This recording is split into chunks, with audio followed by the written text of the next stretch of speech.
Where should I stand? Right here, sir. Oh, okay. That's good. So first, I just want to say a little bit about what this building behind us represents. So you can see it's all boarded up. This is, of course, the headquarters of the 3rd Precinct, which was burned down. Burned out, I should say, thanks to Tim Walz's completely failed leadership. And, you know, talking to these folks behind me, I mean, these are law enforcement officers. A lot of them were here, some of them for many days when this was allowed to happen. And remember, during those riots, these guys were given up for dead. Their police chief told them to stand down, hoping that it would save their lives. A couple of them just told me just now their fear that they would be killed by the violent mob that was attacking this precinct. And the important question is, what were their leaders, in particular, what was Governor Tim Walz doing to keep these officers safe and to bring order to the city of Minneapolis? The answer was absolutely nothing. They described being left for dead by the person who wants to be the Vice President of the United States. And to all the folks who are watching this, I think the message is very simple. That do we want a kind of leader who stands with the law enforcement, who fights for them, who protects their lives as they go about keeping us safe? Or do we want someone who encourages rioters and looters to burn down this precinct, who leaves the officers for dead, and then a president who then bails out some of those same rioters and looters out of prison? I think we want the law and order president. We want somebody who stands with our law enforcement, and most importantly, who stands with the communities that depend on law enforcement, and that means we want Donald J. Trump as president. I want to give some notice and some appreciation just by name to the folks who've joined us here today. It's a little chilly. I'm an Ohioan, so this is cold as hell for early October, mid-October. But we've got retired police officers, Brianna Garman. Brianna, thank you so much. We've got Colleen Sonby. We've got Dave Velasquez. And then we've got Paul Haddle and Scott Creighton. These are all retired officers in the city of Minneapolis. Scott Creighton, hope you don't mind me calling this out, but actually had his teeth knocked out when a protester threw a brick. Again, completely unprovoked, completely unnecessary, and completely abandoned. And because of it, Scott, thank God it wasn't worse, but certainly had a very serious injury. We're also joined by Sheriffs Joel Brott and Wayne Cyberlick and Brian Welk. Thank you all for being here. And then we've got Fraternal Order Police member Carol Stray. Thanks, Carol, for being here. And then finally, we've got congressional candidate Joe Tayrod. Joe, thanks so much for carrying the message and trying to serve your community. We certainly need it. We have to remember that what this represents is the complete abandonment of basic public safety by the leadership of this state, including Governor Tim Walz. When the National Guard came 3 days into the riots, let's remember what happened. Tim Walz told Donald Trump initially that he didn't need the National Guard, and then, of course, as things completely spiraled out of control, he then begged for the National Guard, and of course Donald Trump willingly offered the National Guard just to keep these officers safe, but also to bring some public safety back to Minneapolis. You know, Donald Trump and I believe that public safety is the birthright of every American citizen, rich or poor. It's why we believe in strong border laws. It's why we believe in supporting our police officers as they try to keep us safe. It's why we believe that you shouldn't encourage rioters and looters to burn down cities like Minneapolis. You should put the bad guys in jail.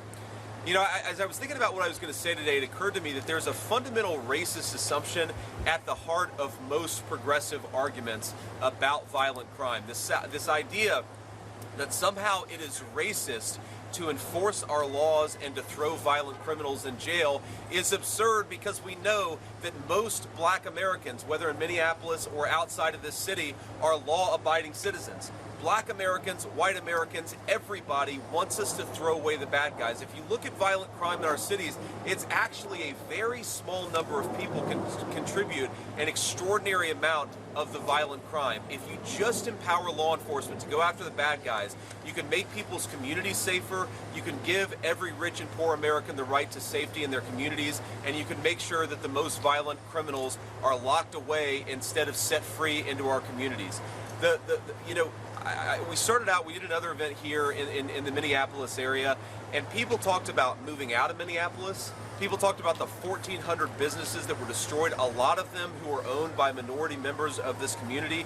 People talked about how Minneapolis had one of the great quality of lives 5-6 years ago, but thanks to the leadership of Tim Walz has now become overrun with crime, increased rates of violent crime, and so to the point where a lot of people feel like it's easier to move out of Minneapolis than to build a life here.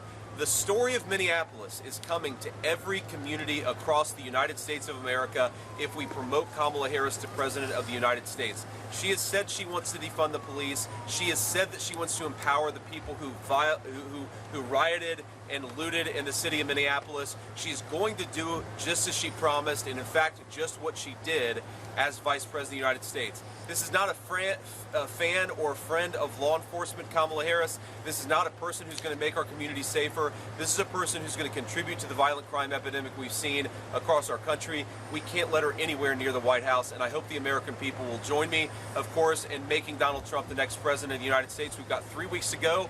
We're very excited about it, but this 3rd precinct drives home the stakes here. We cannot let bad guys burn down our cities. We have to throw the bad guys in prison. We'll take a few questions. Ma'am. Senator Vance, in 1984, your papa is the first and only time he voted for Republican, saying he didn't really care for Reagan, but he couldn't stand that son of a B. Mondale. What do you think 40 years later he'd say about Walz's leadership? I think my grandfather would say it's disgraceful to have a person whose job is to defend people, is to defend the least among us, who lets rioters and looters burn down this precinct and threaten the lives of our law enforcement. I think my grandfather believed that he believed in the basic American idea that if you work hard and play by the rules, you ought to be able to live a good life. If you violate the law and commit violence against your fellow citizens, you ought to be thrown in jail. That's common sense, I think, to 90% of our country, and unfortunately, we have a president and a vice president who really don't believe in that basic common sense principle. Because of it, violent crime is way too high in this country. Senator, so on June 1, 2020, Trump was on a call with governors, and he praised Walz, called him an excellent guy, saying that he fully agreed with how he handled it after he activated the guard entirely. Does he still stand by that praise? Well, look, I think President Trump, during a conference call, said something nice and polite about Governor Walz. The record is the record. Donald Trump, of course, can be polite to Governor Walz. I was polite to Governor Walz during my debate. It doesn't mean that he should have let rioters and looters burn down the city of Minneapolis. And the more that we learn, the more that I talk to law enforcement officers, I cannot believe how much this governor abandoned his own people. The very quality of leadership is that you fight for your own people, you keep them safe, you try to protect them. He abandoned these officers at their moment of most critical need. That complete lack of leadership is what he's going to bring to the vice presidency if the American people elect him. It's why I hope that they don't.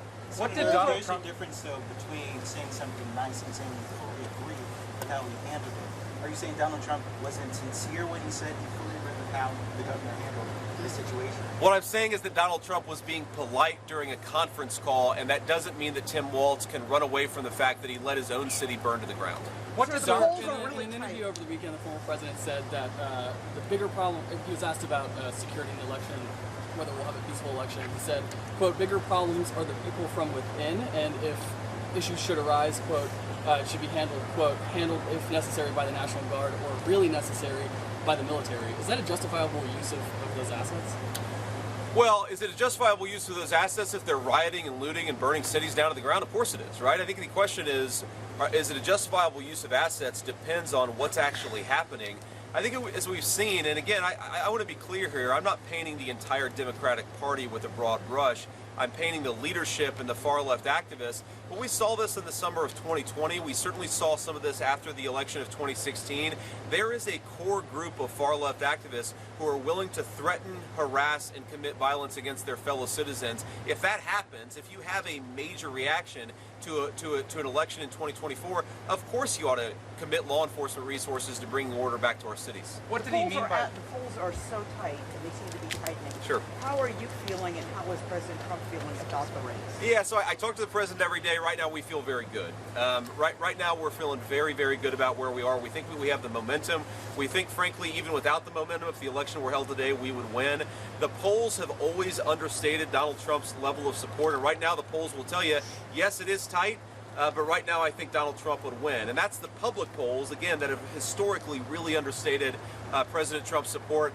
Look, I think that it's important for us to not take anything for granted. Maybe the polls are going to be wrong in the pro-Kamala Harris direction, right? And the only way for Republican voters, for all voters who want to bring common sense back to our country, to ensure that Donald Trump gets elected, is to make sure that we get out there and vote. You have to do everything that you can. Get a friend.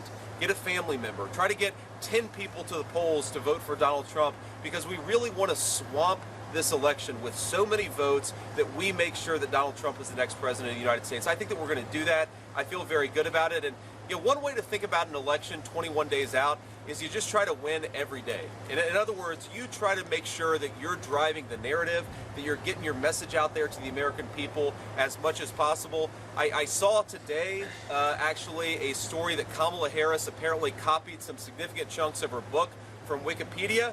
So if you want a president with their own ideas, vote for Donald Trump. If you want a president who copies her own ideas from Wikipedia, vote for Kamala Harris. Governor Walz's opponent in 2022 also brought up a lot of criticism about his handling of the riots. The governor was still reelected.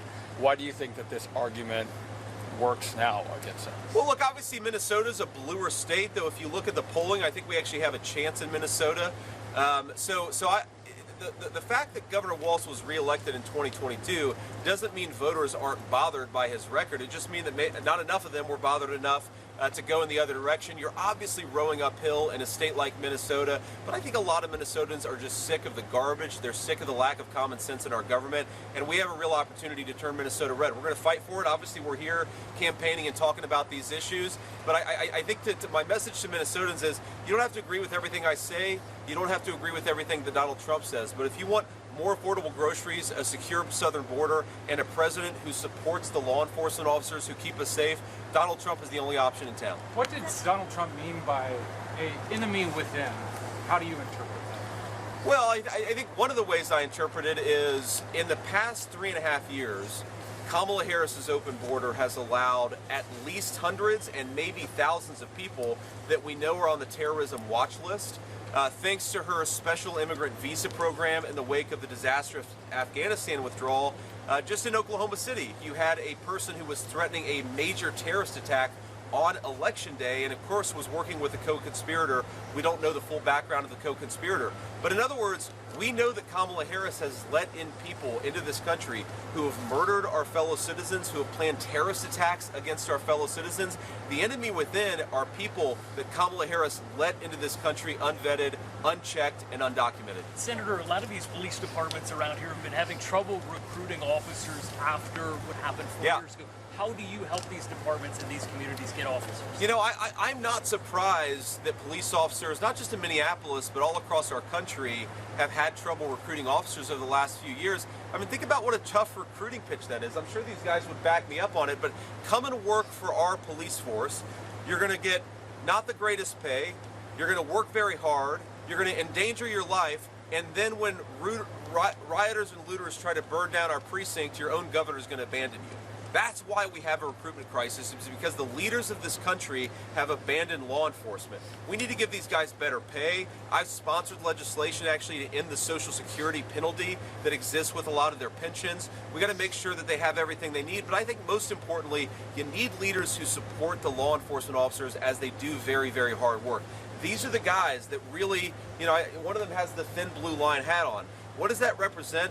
That represents the line between civilization and violence. And these are the guys who preserve our civilization, who make sure that you can walk down the street at night safely. They're the people who make sure your kids are safe in their neighborhoods. If you're not supporting them, you're fundamentally supporting barbarism in our communities. Senator, on the Supreme Court, have you and President Trump discussed about possible people you guys could nominate if any openings come up in the next few years? I mean, there's a very good chance there could be 2 to 3 people nominated. Sure. Next year. Yeah, certainly well aware that there could be some openings in the Supreme Court, but I've never had that conversation with President Trump. As you know, and I think I've talked about, both President Trump and I are pretty superstitious, and so we're focused on winning the election before we think about things like Supreme Court appointments. Senator, will one more question? President Trump be back to Minnesota before the election? Or? That's a good, I don't know. I don't know. Obviously, our schedule is pretty well set a few days out, man, but it's very hard to say where we're going to be over the next 21 days. My guess is that President Trump will be back in Minnesota before the end of the election, but we'll see. Kit, and then we'll hit the road. What's your reaction to Trump's comments about Detroit, saying the whole country would end up like Detroit? Well, you know, yeah, it's funny, Kit, because I was there, I think, either the day after or the day before. I was in Detroit around the time that the president made those comments, and I was talking to people, and look, people in Detroit, are extremely proud. They're proud of the Motor City, but they also recognize that Detroit has had a lot of problems because of the failed national leadership. I mean, look, you can believe that Detroit has a great future and also believe it's only going to realize that great future if we've got good leadership in there. There was a point where Detroit was one of the second or third most populous cities in the country. It's now got 600,000 people. There's been a little bit of a resurgence in the real estate market, but it is still very depopulated. And if you're not willing to preserve American manufacturing jobs, you're basically condemning Detroit to, at best, a state where a lot of people are suffering. It has elevated poverty levels. A lot of the local services don't function as they should because you don't have the tax base to support those services. I think it's important, if we're going to solve the problems, we have to be honest about the problems. And President Trump was just talking honestly about the fact that Detroit has been left behind. We're going to change that when we make him president. See you guys. Thank you, press. all. Let's go. Press, back to cars. Back to cars.